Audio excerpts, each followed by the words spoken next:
the show on the road. And Payson, you guys good to get up there? Lisa? We're all good here, sir. Ready to go. Okay. And Joseph, how are we on YouTube? We good? We got audio and all that good stuff today? Right on. And so we're good here. We'll start with the pledge, of course, and then the invocation will be led by Nick. Nick will do the invocation when we get there. Micah, you want to lead us in the pledge this morning? Pledge allegiance to the flag of the United States of America and to the republic for which it stands, one nation, under God, indivisible, with liberty and justice for all.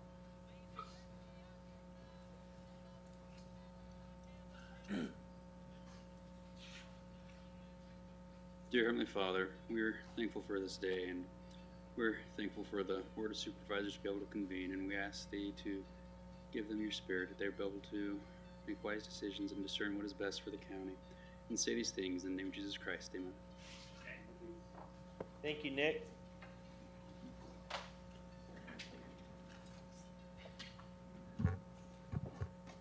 Okay, we'll start with 2A presentation. We have a presentation this morning of the 2022 annual report for the Gila County Sheriff's Office, and we have the Sheriff Adams here and Sarah. And Sarah's going to start. I'll start off. Okay. Good morning, Chairman, members of the board.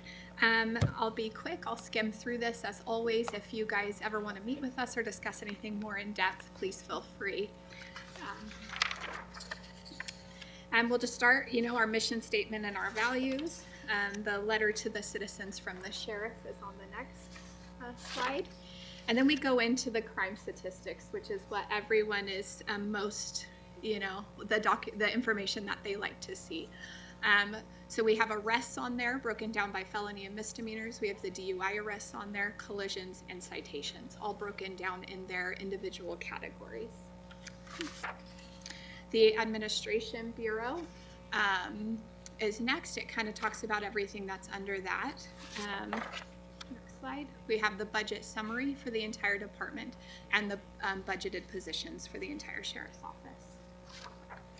Next, you'll see at the bottom is the total processed records. So this comes out of the Administration Bureau. So things like mugshots, background checks, the deputies' reports processed that are sent over to the county attorney's office, public records requests, warrants, and civil papers served. Next, you have the Patrol Bureau down at the bottom. Those are the community interest crimes. So our agency assists, burglaries, assaults, death investigations, domestic disturbance, your DUIs again, fraud, search and rescue missions, sexual assault and misconduct, theft, traffic collisions, and violation of court orders. Next, you have the Detention Bureau, their budget up at the top for health and detention, and then the services that they provide at the bottom. The next is the task force. All of the drugs seized for 2022 were, the street value was right over $35 million. Down at the bottom is our canines in service. So for last year, we had 4 canines. The communications unit, you have their total calls answered and their total calls dispatched, and then broken down for law, fire, and medical. Next, we always put this in here because we're proud to have a number of veterans that serve in the sheriff's office as well. So they went and served our country, and then they came back and continue to serve our community. Dive team and lake patrol stats are there. And then our 22 volunteer programs. Again, this is something that's super important for us to highlight for you guys. We have strong volunteer programs in the sheriff's office. Down at the bottom, they worked over 17,000 hours for us, which was a total savings of $454,371 if we were to put them at what a starting wage for a deputy is. Thank you for that. Our community involvement. We've really had a couple of deputies who have really taken this. We've got SROs in the schools. We have coffee with a cop. We had bike giveaways. And one of our biggest programs is the Shop with a Hero in December, which you guys as a board contribute to. And we're extremely grateful for that. Next is all of our social media and outreach that we have for the community to get information. Next is all of our contact information for each substation we have, and then to get records jail, the civil unit, our sex offender information, and the Payson jail. So with that, I'll take any questions that you guys have. Thank you, Sarah. Supervisor Humphrey? I have no questions. Supervisor Christensen? Thank you. Thank you, sir, for the report. I noticed in the paper today, is the new K-9 is Whiskey? Yeah, so he'll be in 2023. He's And- becoming quite the celebrity in our office. So he's making quite a few drug busts. He just got a $4 million $4 drug bust. Yeah. Yeah. So, Deputy Montijo is his handler. yeah, So yeah. great. Thanks. Sarah, how many positions do we actually have on the task force now? So we have one commander and one deputy budgeted out of the sheriff's office. We were also able to provide some reimbursement for Glow PD to put someone on. They promoted that individual, so he's no longer part of the task force right now. So currently, right now as we sit, we have 2 positions. So, Yes, we are always saying if we had more money, the amount of people we could put on there and the amount of work that we could get accomplished would be substantial. I'm always amazed at the busts that are going on and the amount that's taken off the streets with just a handful of people, basically. Yeah.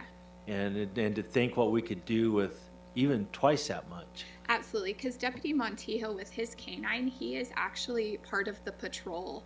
So Yeah. he is getting these drug busts like while he's out doing traffic stops and just doing regular calls for the sheriff's office. And of course, money's the issue, right? Absolutely. Yeah, the task force grant only gives us the amount that you guys match, the 25%. So with the amount that ACJC gives us and the match, it only allows for us to fund those 2 positions and 1 for an outside agency. Okay, I'm not gonna give up on that one. So Yes. we'll see what happens. Yes, just a quick note before I end. I'd like, my staff, I always say I get to stand up here and present it to you. There's hours and hours of staff work that goes into pulling these stats and putting this together. Deborah Williams, our 911 coordinator, puts this all together, so. Well, she did a good job. Yep. So, thank you very much. Sheriff, thank you. Supervisor Humphrey, you got something? Yeah, that rose a question. You said with more money, you could do more. How are you doing with applicants wanting to be sheriffs, So to be part of your crew? yeah, so actually the STEPS program really helped us. And I hope that we, voice that a lot to you guys. When we implemented that, I think it was 2 years ago, that really helped us. We currently, as we sit today, have 4 vacancies on the patrol side. So, that's a really good number to have. We love to be fully staffed, but 4 is minimal. The problem is that we have to keep up with it, right? Like the word is getting out that the sheriff's office outside of DPS is the best paid agency in Gila County. Well, then that's going to kick in other agencies to increase theirs, and then we'll slide to the bottom again. And so we just have to stay on top of it. But the work that you guys have done so far with the STEPS program and the cost of living increases has really helped us to recruit on the patrol side. But law enforcement as a whole is struggling. So, Okay, thank you. thank you. Well, keep us up on it. I mean, you guys worked hard at putting that together, and I'm glad we were able to put the final touches to it, but hopefully it's slowed down that evolving door. So, anyway, yeah. Thank you, Sarah. Yeah. Appreciate it. Thank you, Thank you. Sheriff.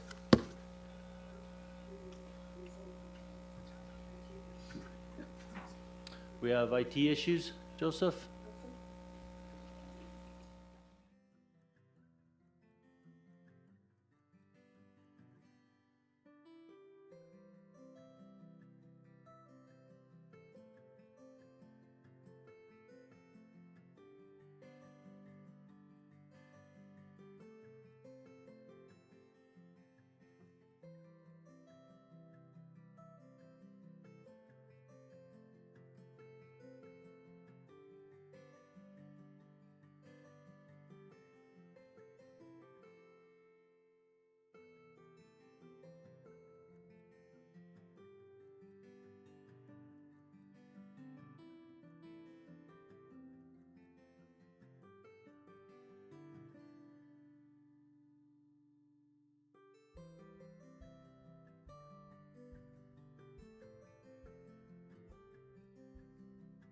Into public A, information discussion, action to adopt resolution number 23-09-02, which approves Gila County Community Development Case Number CUPP 2306-002, a request by Obar Ranch LLC owners and Arizona Telephone Company doing business as TDS Telecom applicants for a conditional use permit upon Gila County Assessor's Parcel Number 201-06-060H, located at 1390 West Ewing Trail, Tunnel Basin, Arizona. And Randy, good morning, sir.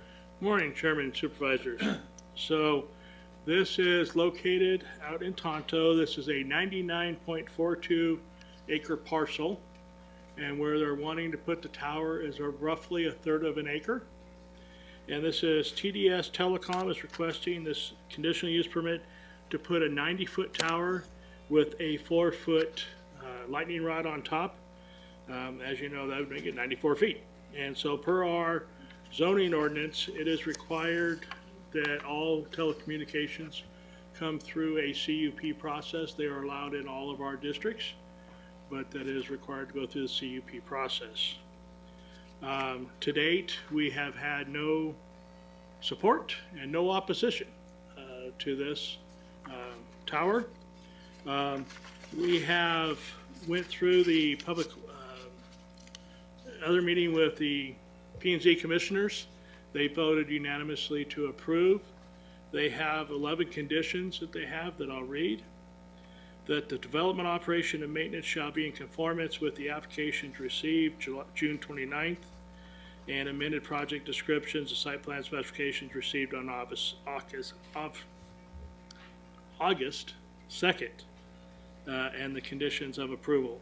The maximum height of the monopole with the lightning rod including base, platform, antenna, are not to exceed 94 feet above natural grade on parcel 20106-060H. The 90-foot communication tower monopole with a 4-foot lightning rod shall be structurally engineered. The 90-foot tower with the 4-foot lightning rod shall also be engineered that it does not pass a right-of-way or property line, that the fall zone will be engineered out of it. The requirement. Building permits must be obtained within 1 year from the date of the approval of the Board of Supervisors. Failure to such would void the conditional use permit.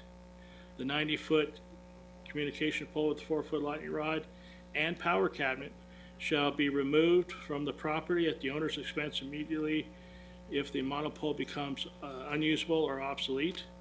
All lighting shall comply with Gila County Outdoor Lighting Ordinance. The equipment area shall be secured and vandal-proof. The fencing enclosed this compound shall be not to exceed a height of 6 feet. The fence must be opaque and shall not have any barbed wire. A certificate of completion will be issued upon the construction completion from the Community Development Building Department. It is the responsibility of the owner of the subject property, 20106-060H, to obtain all necessary federal, state, county, and local permits that may be required. The issuance of a conditional use permit does not relieve the owner of the liability of failing to obtain all the permits. There is a couple, power pedestals and stuff to go with this. It's all within inside that compound, and we have posted it and had our citizens participation meeting in there. And again, we've had no opposition to this project or support either. So that I'll answer any questions you may have. Thank you, Randy. Supervisor Humphrey? I have no questions. Supervisor Christensen? Thank you. I don't either. Thank you. And neither do I, so I'll open it up for public hearing. Lisa, do we have anyone in Payson? No, sir, we do not. Is there anything on YouTube, Joseph? And I don't believe we have anyone here, so I will close the public hearing and entertain a motion. Mr. Chair, I'll move to adopt resolution number 23-09-02. Mr. Chair, I'll second that. Having a motion and a second, all in favor do so by saying aye. Aye. Aye. Aye. Motion carries. Thank you, Randy. Thank you. Okay, number 4, regular agenda items. 4A, I'll need a motion to recess as Gila County Board of Supervisors and convene as the Gila County Library District Board of Directors. So moved, Mr. Chair. I will second that. All in favor, do so by saying aye. Aye. Aye. Motion carries. Information, discussion, action to authorize the submission and subsequent acceptance of an AZ Librarians Fostering Resilient Rural Communities Ahead AZ mini grant by the Gila County Library Districts to the Arizona Library Association for fiscal year 2024 in the amount of $4,000 designated to Gila County for the Hayden Library for the period of September 1st, 23 to April 30th, 24. Good morning, Elaine. Good morning. I'm so sorry that's such a long title. That was a long one. Good morning, Chairman Klein, Supervisors Christensen, Supervisor Humphrey. This is the second time that we have received this mini grant. We did one in January and it was for $5,000 and this grant is for $4,000. We'll continue with the programming that started in January down in Hayden. One of the programs that we do is a healthy eating program, which includes showing our participants how salads and smoothies can be fun, healthy, and tasteful. Yum, raspberry and spinach. Programming like gardening, teaching how to choose what plants, how and where to plant them, then how to use them after you've harvested them, and we've also included composting in the program. We have programs on healthy exercise, including yoga, chair yoga with weights, and Zumba for both adults and kids. We've been able to purchase footballs, soccer balls, cornhole games, sidewalk chalk, and other outdoor activities for everyone to enjoy on the library lawns. And if you're not aware, the Hayden Library actually has this beautiful lawn out in front, so the kids come in and get these activities that they want to do, and they go out and they play, and then they bring them back into the library. So our hope is to add to that collection of activities for those kiddos for this fall. As a result of the grants, we have and will continue to add to our collection for books of all ages and DVDs to continue this healthy living and good living information. The Library District recommends that the directors approve the application and acceptance of this vital grant to be used for the Hayden Library. And I'll be happy to answer any questions. Thank you, Elaine. Supervisor Humphrey? I have no questions. Supervisor Christensen? Thank you, Elaine. No questions. Good job. Thank you. That I'd entertain a motion. Oh, yeah, I'll entertain a motion. Okay. Mr. Chairman, I'll move to authorize the submission and subsequent acceptance of the Arizona Librarians Fostering Resilient Rural Communities, also known as AHEAD AZ mini grant, in the amount of $4,000 as presented. Mr. Chair, I'll second. Having a motion and a second, all in favor do so by saying aye. Aye. Aye. Aye, motion carries. Thank you, Elaine. Thank Good you. job. Now I'd entertain a motion to adjourn as Gila County Library District Board of Directors and reconvene as the Gila County Board of Supervisors. So moved, Mr. I Chair. will second. Having a motion and a second, all in favor do so by saying aye. Aye. Aye. Aye, motion carries.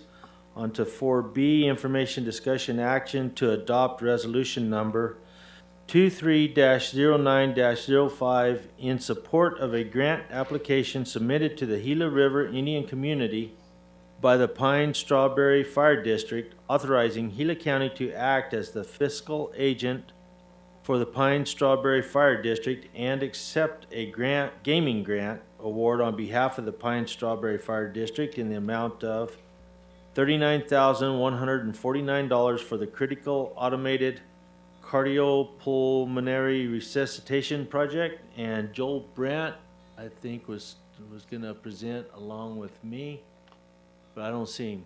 So I'm it, unless you want to talk about it, Steve. It's in your district. No, I don't want to talk about it. Okay. Go ahead. So anyway, they're wanting to update their equipment in Pine and Strawberry for this particular machine. And this grant, of course, as we've seen many times, is coming through the gaming process to get those dollars. Do either one of you have any other questions? I have no questions. No questions. Jessica does, and I hope it's not a tough one. Chairman, members, supervisors, so just a quick modification. That amount is $37,109. $37,149? Correct. Okay, so we have that correction. And if there's no other comments or questions, I'll entertain a motion. Mr. Chairman, I'll move to adopt resolution number 23-09-05 2023-05 in the amount of $37,149. I'll second that. Having a motion and a second, all in favor do so by saying aye. Aye. Aye. Aye, motion carries.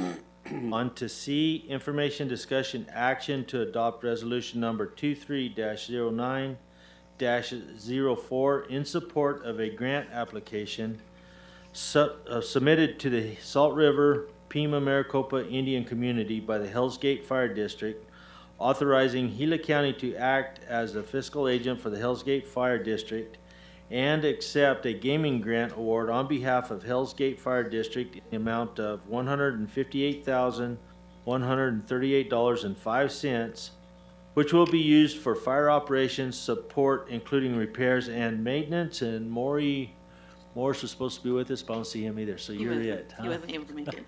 Good morning, Amy. Good morning, Chair and Supervisors. Thank you for this opportunity. I don't think there's much more to be said about that, except for I do have a little list of what that is going to cover.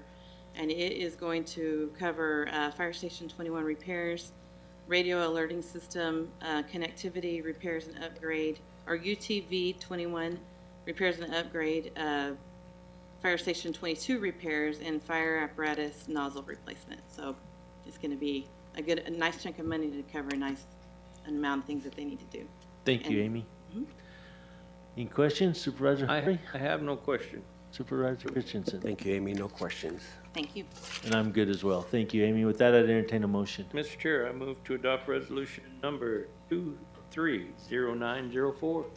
I will second that. Having a motion and a second, all in favor do so by saying aye. Aye. Aye. Aye, motion carries. On to D, information, discussion, action to approve the distribution of secure rural schools and communities funds, forced fees of Gila County's share of the federal year 23 Secure Rural Schools Act funds as authorizes through section 24 of P.L.114-10 for fiscal year 22 to 23, using the same percentage splits as last year. Roads 2.15%, schools 77.93%, and Gila County Education Service Agency 19.92%. And we have Roy and Nick. Nick's the main one. Good morning. Yeah. Morning, Chairman Klein, Supervisor Christensen, and Humphrey. Yeah, we're just presenting the actual dollar amounts. We came before to give you the percentage so we could get it approved quickly. So here is the dollar amount for the distribution for your approval. Thank you, Nick. Questions, Supervisor Humphrey? I have no questions. Supervisor Christensen? I have one question. So the total amount is $1,160,000-ish. Is that our total SRS for the year? Mm-hmm. Yeah. Yeah, okay. Okay, thanks. That's all I have. One part of this, Nick, that I don't know how many people understand, but this also helps support your adult education programs, correct? Correct. And that is in Payson? That is in Payson and Globe. And Globe, okay, both places. Yes, both places have a thriving adult education program. And what I see there, that's the 19.92%, right? That is correct. Okay, so that's a very good program that you guys provide through the schools. So, just so everyone knows that out there. Thank you, Nick. With that, I'd entertain a motion. Mr. Chair, I will move to approve the distribution of the SRS and communities funds of Gila County share of the federal year 2023 Secure Rural Schools Act Fund 2023 using the same percentage splits as presented. Mr. Chair, I'll second that. Having a motion and a second, all in favor do so by saying aye. Aye. Aye. Aye, motion carries. Thank you, Nick.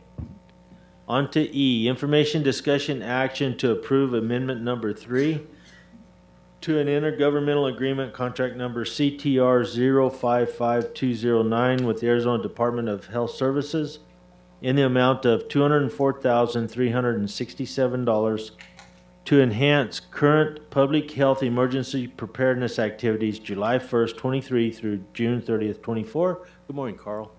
Morning, Chairman and members of the board. Pretty straightforward one for you today. This is an amendment, the third amendment to the Public Health Emergency Preparedness Grant, IGA. That's the program that funds our Public Health Emergency Preparedness Program. It's a grant for $204,000 that has a 10% cost match, which we're able to meet with in-kind services with the money that we pay for our notification system. So no money out of pocket for the county. This program is recently placed under my purview. I looked over this amendment. It seems there's a few terminology changes, nothing significant. Thank you, Carl. Questions, Supervisor Humphrey? No questions, Mr. Supervisor Christensen? Thank you. No questions. Thanks, Carl. Question for you, Carl. We can't let you get off this easy. So you're talking about enhancing your preparedness activities and stuff. What kind of ideas you have for that? So my first couple of ideas, one of the focuses of both emergency management and public health emergency preparedness on the federal level, since both of those programs are pretty parallel, is addressing extreme climate. So I'm looking at addressing and mitigating some of the issues, especially with our at-risk communities during the extreme cold and extreme heat, looking into some options such as purchasing cooling towels or blankets that we can give out to people that are in need. Public health emergency preparedness is very similar to emergency management with a focus on health more than safety. So that kind of opens some doors for us to get a little more in depth with the services that we're providing. Okay. Thank you, Carl. With that, I'd entertain a motion. Mr. Chair, I move to approve amendment number 3 to the Arizona Department of Health Services Intergovernmental Agreement Contract Number CTR 055209 in the amount of $240,367. I will second that. Having a motion and a second, all in favor do so by saying aye. Aye. Aye. Aye. Motion carries. Thank you, Carl. Thank you. Now, the next item, F, I don't believe we need to address it. You're saying we won't go ahead and table this, correct, Michael? Correct, Chairman. If it pleases you, I'd like to table this issue at this time until I get some further information from our finance team. Okay. So I would need a motion to table item F. Mr. Chair, I make a motion to table item 4F at this time. Mr. Chair, I'll second that. Having a motion and a second, all in favor do so by saying aye. Aye. Aye. Aye. Motion carries. Thank you, Michael. On to G, information discussion action to adopt Public Works Department Policy Number PWS-017- Public Works Equipment Operator Requirements and Progression. Homer, good morning, sir. Good morning, Chairman and board members. This item is about trying to bring employees into Public Works, train them, and allow them to progress from operator to senior operator. And that's what we're going to share with you via a couple of slides in here. First, next slide, please. And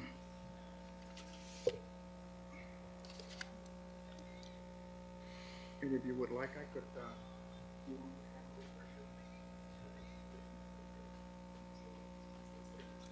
So currently, as you know, the road crews and landfills are short-staffed on equipment operators, and we're not receiving sufficient applications for us to determine qualified candidates.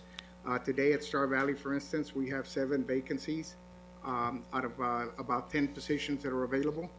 And on top of that, the new federal commercial driver's license requirements have changed, and they require some certification of both classroom training and behind the wheel training.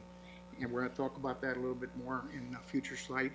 So we have revised the job descriptions, and we've created equipment operators, actually with using the same job description for road yards and landfill. And we also created a new job description for a trainee or an apprentice, if you want to call them that. This position has been created. We have received applications, and we currently have one applicant that I'm going to talk about how he has progressed in what he has done so far on a future slide. Again, Wayne Jones, the regional road yard manager in Star Valley, found out what's required to do in-house training, and he's now and he fulfilled all those requirements. He's now a certified CDL trainer for Gila County. So when we send someone to get their permit for a CDL license, he signs off that they have completed all the classroom training that's required. And then when they get ready to go take the driving test, he also signs off that they have met the hours required on behind the wheel training.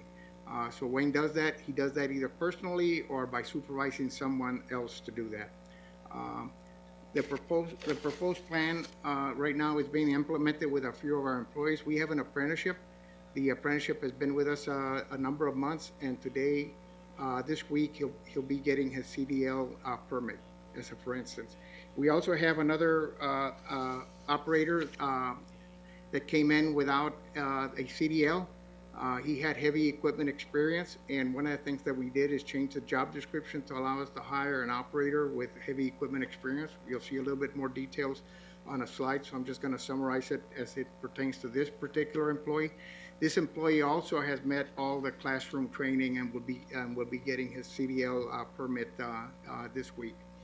We have another employee that all of them in the Star Valley Road Yard at this time that came in with a CDL but only has a authorization to drive automatic transmissions. Most of our 10-wheel trucks are standard, so we're training him so he can meet those requirements and get his full CDL license.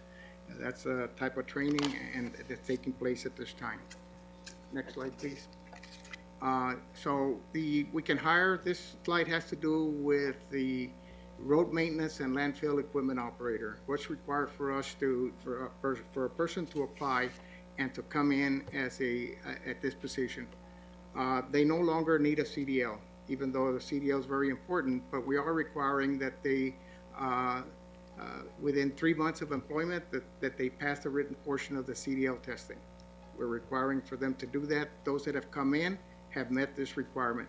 And at the end of 9 months of employment, that they obtain a valid Arizona Class A commercial driver's license. And that's what we're working on with the 3 individuals that I just mentioned earlier. We believe they will all be successful at meeting that requirement. Next slide, please. So a new policy so we have operators and we have senior operators. And in the past, we had one position that was a senior operator, even though the operators here in Globe may be doing the same work at the same level as the senior operators. And we wanted to provide a level playing field and encourage folks to receive additional training and qualify for the senior operator position. And that is part of the policy that if you agree, you would be approving later on today. Next slide, please.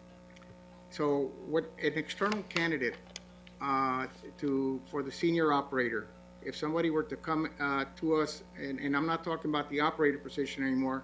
The operator position, if you remember, does not require a CDL, just heavy equipment experience, and then we train them.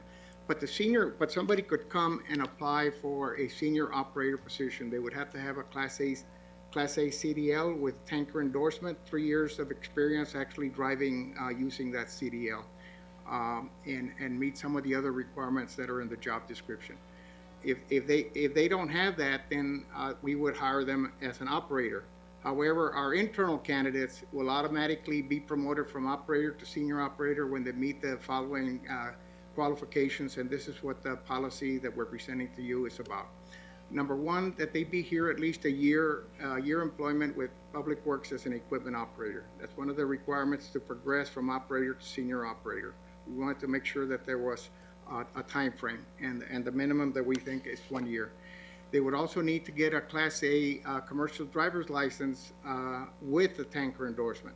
So it's a step higher than what we talked about at the apprenticeship, okay? Next slide, please. They would have to demonstrate, and when we hire someone from the outside, we have a test that we give them when they say they can drive heavy equipment. We ask them what kind of heavy equipment, and then during part of the interview process, we give them a test on the equipment itself. And so we would be using this type of skill test to determine that this operator that wants to move from the operator position to the senior position would be qualified to at least operate 2 of the heavy equipments that you see on the list and that we utilize on a frequent basis. So they would need to be skilled on at least 2 of these pieces of equipment. Next slide, please. They would also need to pass LTAP courses. And the policy does a better job of describing these courses, so instead of reading them off, I'm just gonna tell you, we have a program that's called the Road Scholar. It's a state program to help public works organizations train individuals, and the type of training that takes place, as you can see up here, is about safety, it's about materials, it's about processes. It goes into things like gravel road maintenance and introduction to survey and things like that. There's 2 levels, LTAP 1 they call it, and LTAP 2. There's 9 classes associated with each level. In order to get from operator to senior operator, you would have to pass 8 out of 9 courses for LTAP 1 and 8 out of 9 courses for LTAP 2. I don't want someone to get hung up on the math. There's like a math, one of the courses is math. If they're not able to fulfill the math obligations, but they can fulfill all the others, then I think they would be capable and competent to be a senior operator. And so instead of requiring all the courses, we're requiring 8 out of 9 for each level. Is there a last slide here? So that's how they would progress. It would be automatic. If you meet those requirements, can operate the piece of equipment, get your Class A CDL with tanker endorsement, pass the LTAP training, you would qualify to progress to senior operator, and it would be automatic. It's not, let's look at whether I believe that you're a good employee or whatever. It just, if you meet those requirements, you move forward. And there doesn't have to be a position open for that. You replace yourself as an operator to senior operator. And so the suggested motion is for the board to consider and approve Public Works Policy Number PWS 017, Public Works Equipment Operator Requirements and Progression, and authorize the chairman's signature on the policy. And with that, I will entertain questions. Homer, thank you. Supervisor Humphrey. Yeah, I thank you for all the work that you guys put into this and for doing the training program to help us increase our workload, and I mean our workers, to keep up with the workload that we have. And in that, I didn't hear anything about part-time employees, and I was wondering, can a part-time employee be a senior operator, or how is that working with the part-time, or that's not even in any of this? We're not changing the part-time employment. We do have an opportunity to bring folks in as a part-time at various levels, and we'll continue to do that. And that's why it's not mentioned here. We're not changing that. Okay. Part-time employee. Okay, thank you very much. Supervisor Christian. Thank you, Chairman. Thank you, Homero. Sounds great, and we need to open up more opportunities for people. And I'm very impressed with Wayne Jones, very self-motivated man. And he kind of went after the CDL training teacher program himself. I mean, he desired to become that. He desired to take on that. Do you know if he incurred any personal expense doing that? I'm sorry, I missed the last part of that question. So Wayne, when he became an instructor for the CDL, did he incur any personal expense? He did that on his own, didn't he? He did that on his own. He currently is receiving special duty pay for that, for that responsibility, and we're offering the same for the other regional manager if he would care to receive that type of accreditation. Great. Yeah, I'd like to see people rewarded for what they do. So he's a great employee. Thank you. Homer, that's a good deal. This has been an issue we've had for a long time. Well, we still have it to some extent, but this really gives our people a chance to move up their positions. So I want to thank you for putting all that together. It's really good. The question I would have for you, looking at these senior positions, the folks that are now currently in those senior positions prior to this policy change, are we going to be working with them to bring up some of this qualifications for their behalf as well? We're going to be working with all of them to complete every single LTAP course possible. We are going to be pushing very hard for training. We've had a couple of mishaps in public works that have stimulated us, encouraged us, motivated us to provide additional training for employees. We're working with Caterpillar, so we would like for all senior operators to continue with training. And as time goes on and everybody, let's say everybody were to satisfy the LTAP requirements, we're gonna have to look for other type of training. One of the things that HR offered to us is there's like a public works rodeo that takes place, and because of COVID it got postponed, and our employees, we send employees to represent us, and that's kind of like a training opportunity for the employees that attend, and as well as there's a little competition about how to operate the equipment. And hopefully the folks that we send, one from each road yard, will bring back what they've learned. But yes, there's a lot to do yet for training of our employees in all aspects of how best to provide the maintenance for our roads and how to be safe while we do that. There's still a lot of work to do. So I know I have one more question, and it has to do with public works. So bear with me. Are we looking at kind of the same protocols in your shops? I mean, you know, you have mechanics that are still carrying CDLs and other qualifications as well, or coming up in the future, are we going to be looking at something there as well? Yes, we're currently looking, and we've talked to HR a couple of times and with the county manager as well on a similar program for our fleet mechanics. And a little different, and it's not quite the same. In the world of mechanics, there is like a training that's available. It's basically universal. Ford Motor Company offers training on automobiles, and I think it's Penske offers training on heavy equipment. And it's not something that it's something that's utilized by many different organizations in the United States. So we're trying to understand what that is and what's fair and how we can use that, not just to keep people once we get them, to retain them by progression opportunities, but also how we can train our employees to be the best mechanic possible. Homer, thank you. Thank you for putting all this together. It's a good thing for us as a county, for sure. You know, and I hear what you say about the vacancies in Payson. I often wonder if it isn't because of the cost of living and housing issues in Payson that people it's just hard to be there right now. So, but thank you for going through all this and putting it together. With that, I'd entertain a motion.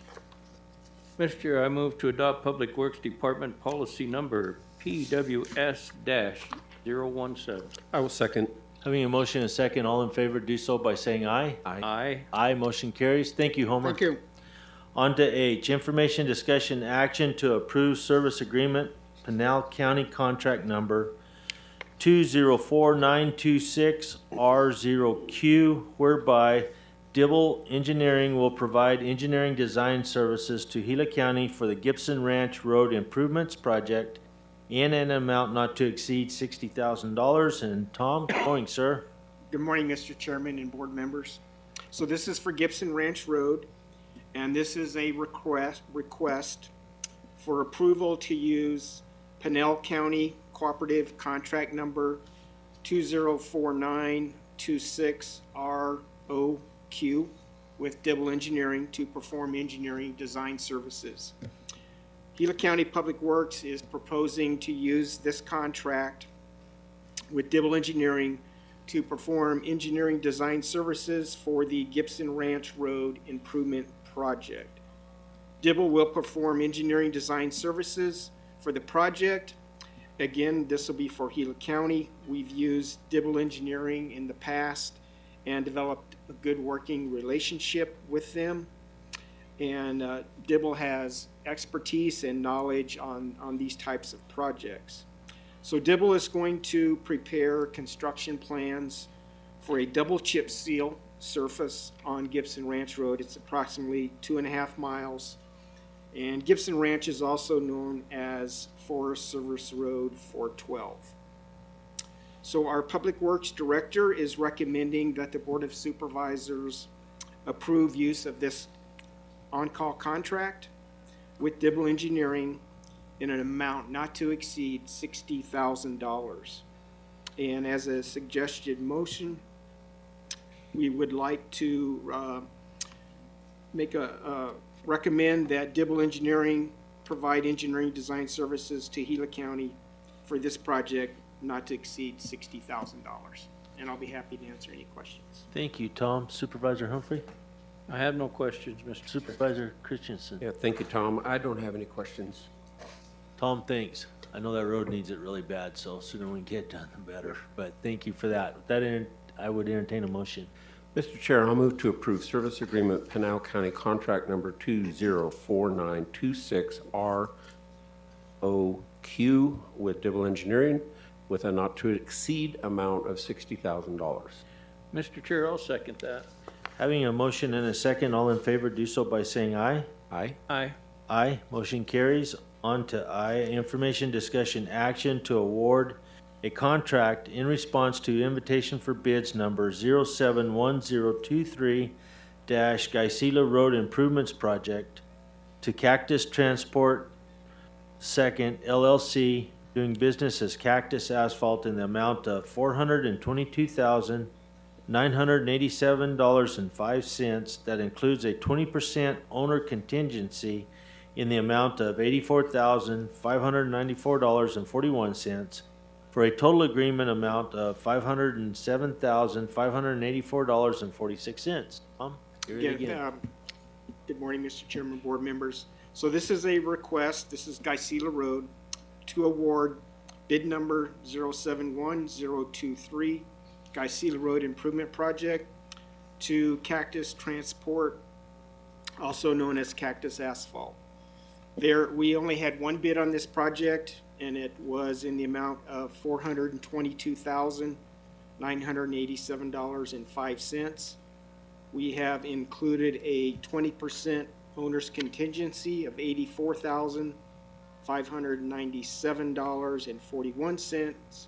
That brings it to a total amount for this project, $507,584.46. The proposed work is on Gila Road for a distance of 1.7 miles, and it's from the roadway high point down to the Tano Creek Shores intersections. So what we're going to do is we're going to pulverize the existing pavement. We're going to mix it with the existing aggregate base material, recompact it according to mag specs, and then we'll install a double chip seal and a fog seal on top of that. We're also widening 3 curves, and then we're going to stripe the entire project.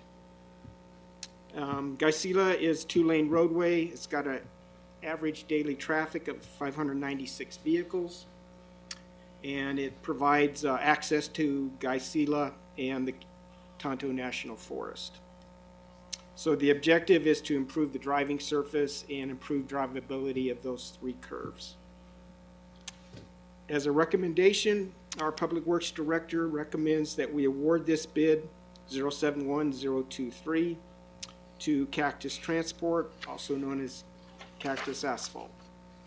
And I'll be happy to answer any questions. Thank you, Tom. Supervisor Humphrey? I have no questions, but thank you. That's been on the chart for a couple years now, so I'm very, very happy to see this come back. And I noticed too that on this downhill slope, it's a pretty good slope, and there's a lot of tight curves on it, and some of those curves now have concrete curbs on them. Will there be any concrete curbs included in the engineering on this new road?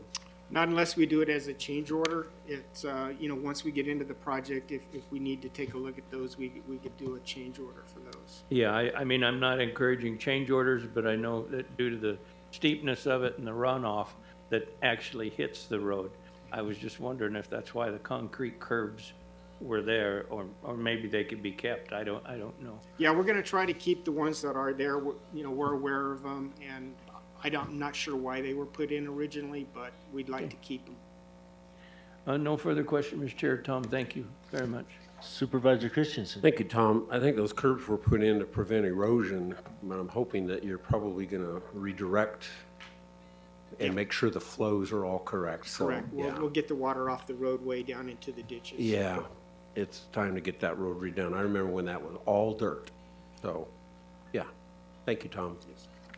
Tom, I don't have any questions. Thank you so much, though, for getting it done. I know, like Supervisor Humphrey said, it's been on the books for quite a while, so we'll get that one behind us, be great. With that, I'd entertain a motion. Mr. Chair, I move to award a contract in response to invitation for bid number 071023 to Cactus Transport number 2 LLC, doing business as Cactus Asphalt, in the amount of $422,987.05. That includes a 20% owner contingency in the amount of $84,597.41, in the total agreement amount of $507,584.46. I will second that. Having a motion and a second, all in favor, do so by saying aye. Aye. Aye. Aye, motion carries. It's your last one, Tom. J, information, discussion, action to award a contract in response to invitation for bids number 120422, Roosevelt Lake Resort Stagecoach Trail Improvement Project to Vissus Engineering Construction Incorporated in the amount of $608,000. That includes a 10% owner's contingency in the amount of $60,800 for a total agreement amount of $668,800. Tom? Again, thank you. So Stagecoach Trail Project, we've been working on this one a long time also. And so this is a request to award the Stagecoach Trail Improvement Project to Vissus Engineering Construction. It's going to be in the amount, a total amount of $668,800. That includes a contingency of 10% on this one, 10% owner's contingency of $60,800. The contract price was $608,000. We had 2 bids on this project. Real quickly, the proposed work is in the Roosevelt Lake Resort community on Stagecoach Trail, from Spur Trail to Antelope Trail. The improvements consist of constructing new pavement and a concrete valley gutter for this 2-lane roadway with side street curb returns, and the length of the project is about 1,350 feet. The community lies at the foothills of a nearby mesa and is located on the east bank of Pinto Creek. During storm events, the community experiences inundation ranging in severity from nuisance ponding to street and parcel inundation. The primary objective of this project is to improve drainage and mitigate existing flood potential and road damage, and to reduce storm-related maintenance for both residents and staff. Project is designed to collect and convey the 10-year, 6-hour storm event. So in conclusion, it is in the best interest of Gila County to award this project to Vissus Engineering and Construction in the amount of $608,000. We've added in 10% owner's contingency of $60,800, and so the total contract will be $668,800. And I'll be happy to answer any questions. Tom, thank you. Supervisor Humphrey? I have no questions, just another thank you, and it has been a long time, only 6.5 years. We've been working on this project to drain a residential area that when it rains, there's yards completely flooded, and all of them have septic tanks. So, you know, it's not only a drainage issue, but it could very, very easily be a health issue as well. So I just want to thank staff very much, because this has been a long, hard one, and it's one we've had to keep hitting every day, every step of the way. And so nothing but thank you very much. Supervisor Christensen? Thank you, Chairman and Tom. I have no questions. Thanks, Tom. That was a pretty difficult project with all the water lines and everything else, so. Yes. And I, like Supervisor Humphrey said, it's been a long time in the making, and I'm sure those folks will really appreciate it. So with that, I'd entertain a motion. Mr. Chairman, I'll move to award a contract in response to invitation for bids number 120422 to Vissus Engineering Construction Incorporated in the amount of $608,000. That includes a 10% owner's contingency in the amount of $60,800 for total agreement of $668,800. Mr. Chair, I will be happy to second that. Having a motion and a second, all in favor do so by saying aye. Aye. Aye. Aye, motion carries. Thank you, Tom. Chairman, if you would allow Absolutely. Tom to keep the podium for another minute or two. In the audience with us is Alex Kendrick, and all of you know Alex, okay? But I just wanted to kind of like formally introduce him as our county engineer working with Tom Goodman and Public Works. And the reason I do that is because he's going to play a very important role in what we do forward. Tom right now has a plate of about $47 million worth of projects that he's working on. Some of them have been engineered, some of them are under construction, some are soon to be construction, some of them are grant monies that we have available that we haven't spent yet. And so Alex is going to play a big role in that. And I want to thank our assistant county manager and his organization for being so cordial about allowing Alex to transfer into Public Works and continue a great career with Gila County. Just wanted to introduce him and welcome him, and we look forward to continued success from him. Alex, congratulations. And we're glad to have you over there helping Tom and everybody out. That's going to be good. And I'm sure that Michael, being the team player he is, was all for sharing you with Public Works. So I know that's what he's going to say. You're absolutely correct, Chairman. Thank you, Alex. Good job. Yep. Okay, moving on to K. Information, discussion, action to approve Economic Development Agreement Number 090-12023 between Gila County and the Miami Genesis in the amount of $4,500 for the production of the Miami Fiesta 2023, which the board has determined to be for the benefit of the public, and that's mine, but I believe Supervisor Humphrey would like to speak on this and the benefits of it a little bit. Yeah, it benefits the community because it brings a lot of people in, and there's a lot of things going on there.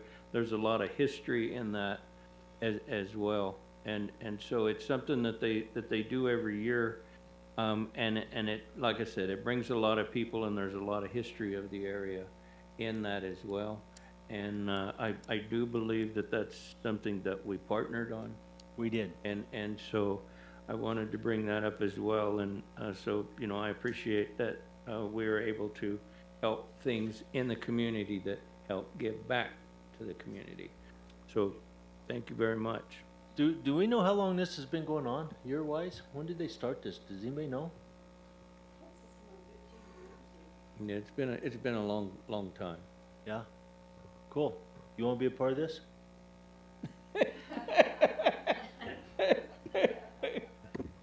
Not this year, huh? Oh, that's I would never do that, Steve. No, I would be happy to contribute. So let's go ahead and split this 3 ways, and we can do that. You betcha. Thank you so much. You're going to see another split here pretty soon. Okay, well, with that, unless you want anything more to say, then no, you're good. That sounds like a great deal. It is. It's a very good deal. And so with that, I'd entertain a motion. Mr. Chairman, I'll move to approve Economic Development Agreement Number 09012023 as presented. Mr. Chair. And I'll say. Wait, I need to say some more. And the board has determined it to be for the benefit of the public. Mr. Chair, I'll second that, and I'll also thank Supervisor Christensen for helping us help this program. Thank you, Steve. Good job. Yeah. With the motion and a second, I entertain, or all in favor, say aye. Aye. Aye, motion carries. Okay, on to the L. Information discussion action to approve economic development agreement number 083-02023 between Gila County and the Copper Valley Center for the Arts in the amount of $1,500 for the production of their programs for the 23-24 program year, which the board has determined to be for the benefit of the public. This, as well, is also a split between myself and Supervisor Humphrey, and they do a lot. They do a lot down there, and so.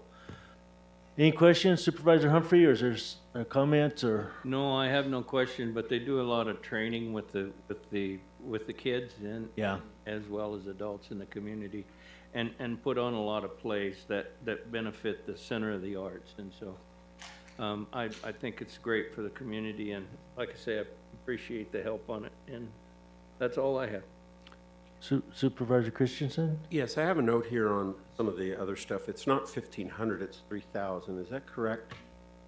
For this one? No, I think it was 1,500. Yeah. Oh, okay, so Did you see a change or something? the question mark here, no. Yeah, no. Don't you want to ask me for money? Sure, if you're gonna. Yeah, no, You good? absolutely. I've got.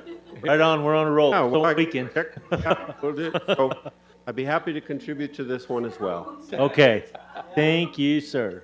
We appreciate that. With that, I would entertain a motion. Who's doing it? Me? You've done the last two or three. You want to do this one too? Yeah. Go ahead. I'll get it. I move to approve economic development, number 083020223 as presented. I'll second that. With a motion and a second, yeah, for the. Yeah, owned by the board to be benefit of the public. And that will be that way for the rest of the agenda item. Yes. Yes. And I trust that you guys review the documents and you see in there that there's other benefits, you know, like music lessons and what have you. And for each of these items, you reviewed those documents and you have determined that it is for the benefit of the public. Yes. Perfect. Thank you, Jessica. Thank you. I will second that motion then. So we have a motion and a second. All in favor, do so by saying aye. Aye. Aye, motion carries. Okay, M, information discussion action to approve economic development agreement number 082923 between Gila County and the Pleasant Valley Community Council in the amount of $10,000, which the board is determined to be for the benefit of the public. That's me. That's constituent money coming down my accounts. And they have been doing fundraisers and putting together a lot for their community center up there, which does hold a lot of different events. Not just for the council, but it's rented out to other meetings as well. And that's the only community building in Pleasant Valley. So with that, I'd entertain any questions. Supervisor Humphrey? I have no question. You're good. Supervisor Christensen? No questions. So I would entertain a motion. Mr. Chair, I'll move to approve economic development agreement number 082923 as presented, and that the board is determined to be for the benefit of the public. I'll second that. Having a motion and a second, all in favor do so by saying aye. Aye. Aye. Aye, motion carries.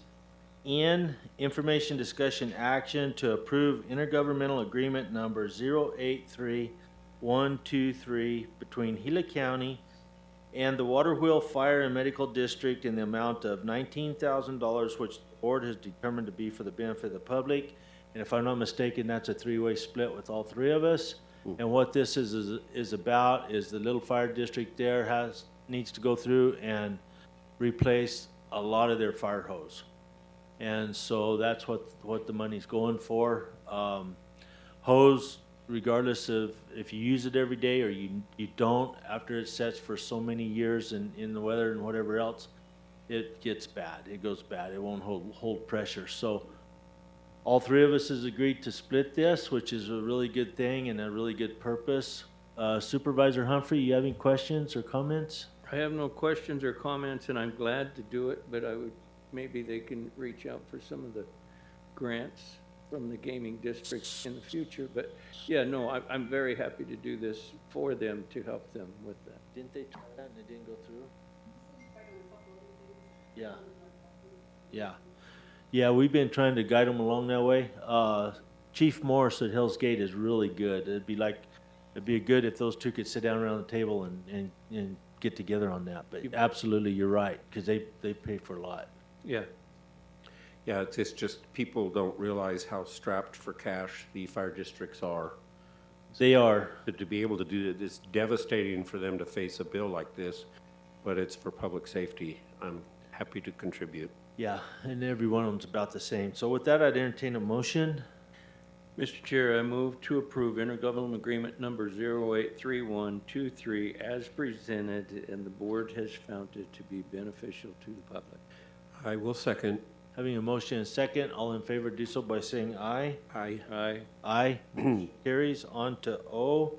Information, discussion, action to approve intergovernmental agreement number 08192023 between Gila County and the town of Winkleman in the amount of $1,500 to help produce the town's annual haunted house event on October 28th, 23, which the board has determined to be for the benefit of the public. This is me again, and that is out of my constituent dollars every year. They've got a little building right across from Town Hall there. They're trying to turn into like a community center of its own, and they hold these occasions there, and they put on a pretty good sized deal right there for the town.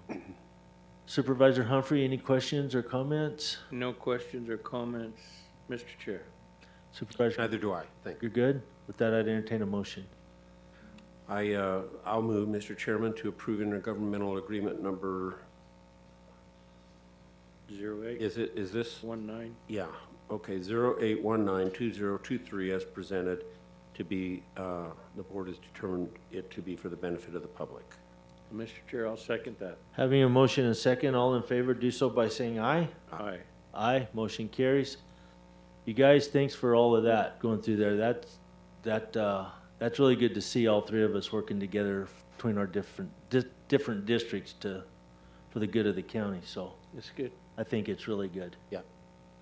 All right. Well, on P, I believe we need to table that one. And that was a request coming through some folks there in Payson on the rally around the flag item, and we have just a mix up with some agreements right there, or some coordination we're going to figure out, and it'll come back up again in the near future. So I need a motion to table P. Mr. Chair, I move to table item, what's that? 4P. I will second. Having a motion and a second, all in favor do so by saying aye. Aye. Aye. Motion carries. Consent agenda action items. Is there anything that either one of you would like to talk about or pull off?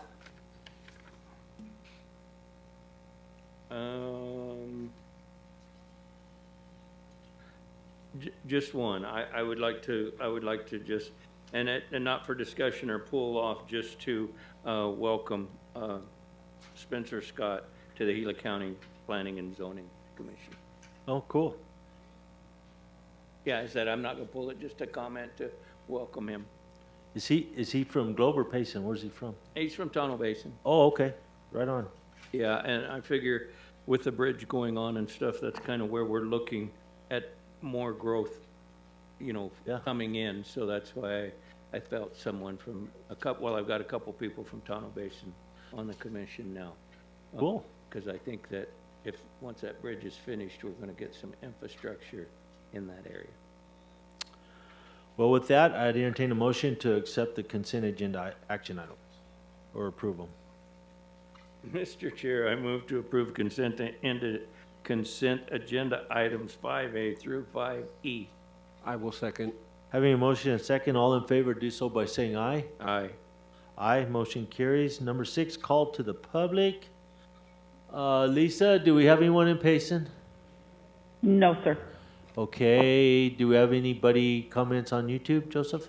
No, sir. And none here in the room as well. So on to updates. Number 7. Michael, do you have an update from the manager side of things?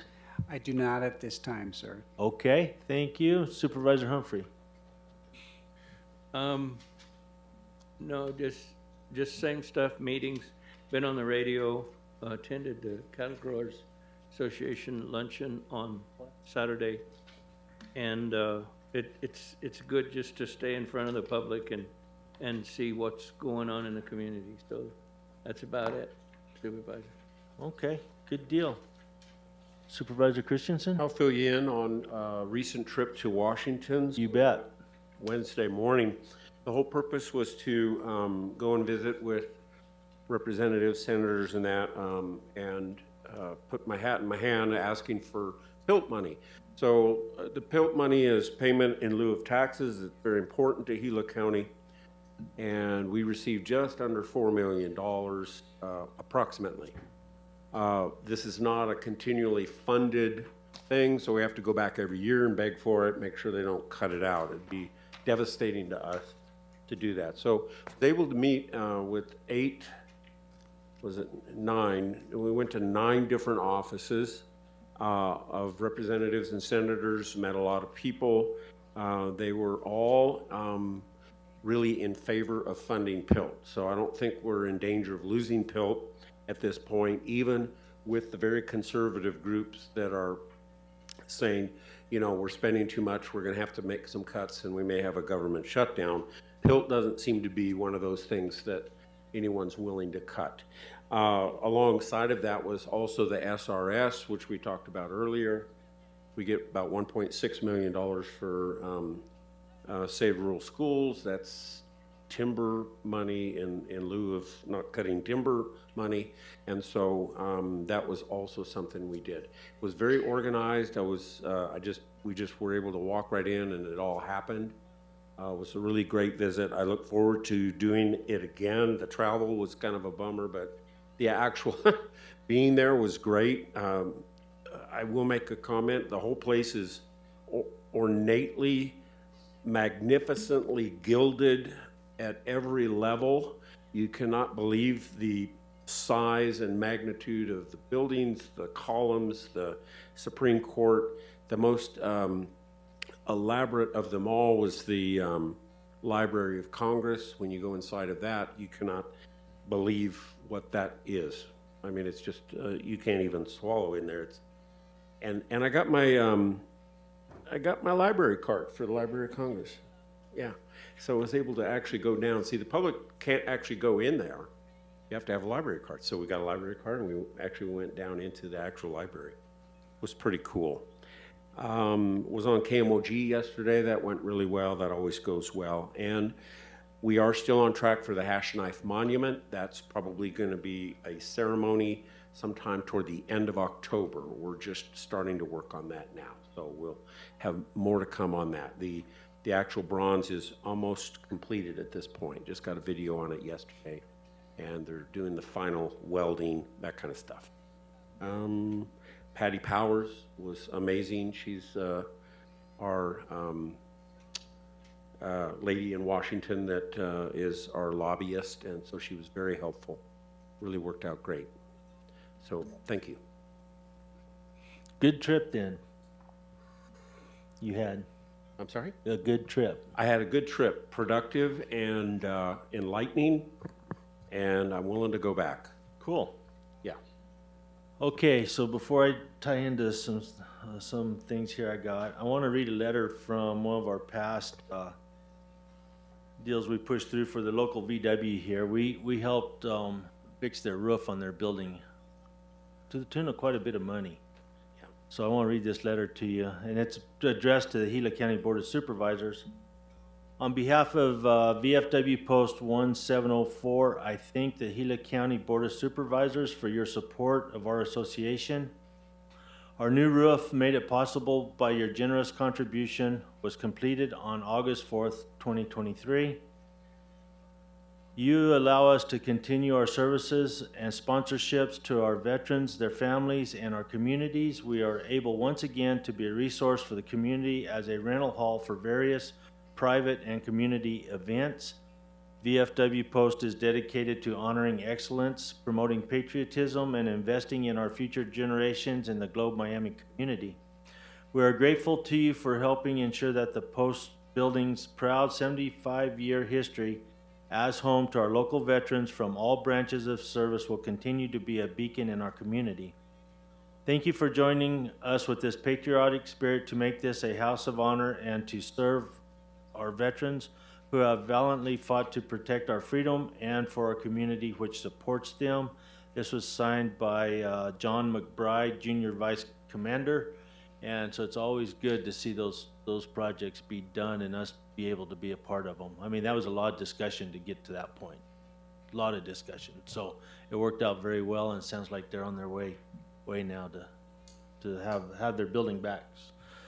So in addition to that, on September 11th, I was in an NRCD meeting, kind of basic things, still working on the big contract with the boundary fences on the forest. That's through a Good Neighbor Authority between NRCD and the Tono National Forest. There's 73 miles of fence. It's about a $5 million project, and the NRCD is doing the contract. Our district is. So working on that.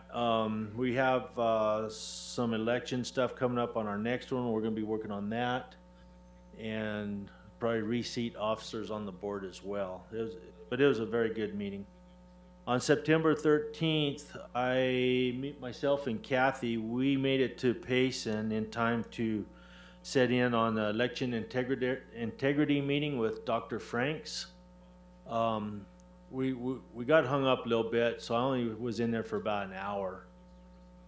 Whether I agree with anything or not, it was something to listen to. I will just put it that way. There's a lot of people, a lot of emotions in this election integrity part of it. A lot of push on paper ballots, hand counting, do away with the machines, on and on and on and on. But it's good to listen to people, and I think from my standpoint, I want to be able to listen to all sides of it before we actually are going to have to make a decision. And so we had some information we brought back. If either one of you want to read it or whatever, you're more than welcome to. But I don't know. It's just, this Dr. Franks, he's a guy that travels around the country and puts on these different meetings and things like that on election integrity. What I've seen so far on a lot of the election integrity, it always goes back to the national level, the big one. Every meeting I'm in, I try to pull it back to Gila County. Tell me what's wrong with Gila County. And we don't get 2 sentences out and we're back to Wisconsin or someplace. And so there's a lot of good people that's in this group, and I know a lot of them personally, and I know you do too. And I think I think it makes them feel better that at least we're listening and paying attention, no matter where the outcome's going to be or what's going to happen. One of the big things coming up, and you can shoot me down if I'm wrong, but our next meeting on the 26th is about our policies and procedures here on elections. And Sadie and Eric are going to present on this. I've made it well known with these groups, we're not talking about hand counts. We're not talking about paper ballots. We're here to let Eric and Sadie go through our process from one end to the other and make sure people understand it. What I find still out there in these meetings and other places, there's people sitting there that still doesn't understand the processes we go through in our election. They don't know what we go through. So this is a way of getting it out there. I think it'll help a lot of people understand that. But I will say too that I'm not sure how that meeting's going to come out as far as the group wise. I've made it well known that I'm not going to entertain anything except what Eric and Sadie have to present in that work session. So we made it through that one, and then on September 14th we went back to a cell phone tower meeting in Whispering Pines. I don't know how many of you are familiar with Whispering Pines, but it's sits down in a canyon. Quite a few homes really in there for where it sets and the way it sets. I can't imagine there being very good cell service in there. I mean, I don't have any when I'm there. But the first meeting I was at was with Supervisor Christensen right after we redrew the lines. And it was on this cell phone tower. And the proposal is to put a cell phone tower in the middle of the community there. I went in there thinking, well, this is a slam dunk. These people are going to want a cell phone tower because I'll guarantee you, you can't call out anywhere in that canyon unless you're in your house and you have Wi-Fi. Boy, was I wrong. It was all, I wouldn't say all, but I'd say 80% opposition to the cell phone. Very vocal opposition. And so we went back the other night, me and Kathy, for another round and listened to them, and it was the same thing. There was a few people there that was for it, but the majority of them are dead set against it. And their main reason is it's a 5G tower, and 5G, the waves off of it, whatever they call it that comes off the tower, is going to cause cancer and health problems. Some people talked about the tower being there in the middle of their community, and it's gonna knock their property values down. Possibly, I don't know. So we listened to that. Obviously, you know, they've got a process they're going to go through, and it's not over with yet. So we'll see where that goes. But very vocal against that cell phone. I told a few of them there, if you guys don't want it, we'll take it in Pleasant Valley because we don't have cell service, and it would be really nice to have it. You know, so anyway, we attended that meeting, and then on the 16th, I was at the Gila County Cattle Growers Annual Steak Fry. Supervisor Humphrey was there. It was a pretty good turnout, good conversations, a lot of visiting going on with folks. Supervisor Humphrey helped me speak there at that, and he spoke on behalf of the county, and I spoke on behalf of NRCD and the district. And I believe it was a good turnout, don't you, Tim? It was a good turnout. And so, one thing coming up, the Pleasant Valley Veterans Retreat fundraiser, and it's Saturday, November 4th. Tickets will be $100 each and can be purchased at the Majestic Rim Retirement Community in Payson. The BOS has tickets set aside for them, 2 each. Just let Kathy know if you will attend and how many tickets. This event is being held by that retirement community to help us raise money for the vet site. They're a huge help. These folks are going through everything. As far as I know, they're putting it all together, the cleaning, all of it, and very excited to do it and very happy to be a part of it. So I think, if I remember right reading it, there's like 130 tickets going to be sold is all there's going to be sold. Okay. Okay. So if anybody's interested in going to it or whatever, get a hold of Kathy, and we'll go from there. And then I think that is it. Tomorrow I will be at CSA, small counties, and the ECO meeting is tomorrow. So I'll be at that one. And then back to Young after that. You guys got anything you want to add or anything come up? Yeah. I was Saturday was the services for past supervisor Shirley Dawson. Yeah. And so I didn't make the services because I wanted to go to the cattle deal. But I'd ask for a moment of silence before you close for a past supervisor who was passed by Shirley Dawson. Yeah, we can do that. And I don't, that was just like same time as the steak fry was going on that day. It was. Yeah. I believe she was the first female chairman of the board. Probably. I believe. And, yeah. And so, anyway. Probably. I think she served, what, 2 terms? 2 terms. Yeah. I don't remember the years exactly, but I remember the 2 terms. So if we could, let's just have a moment of silence, and then we'll go from there.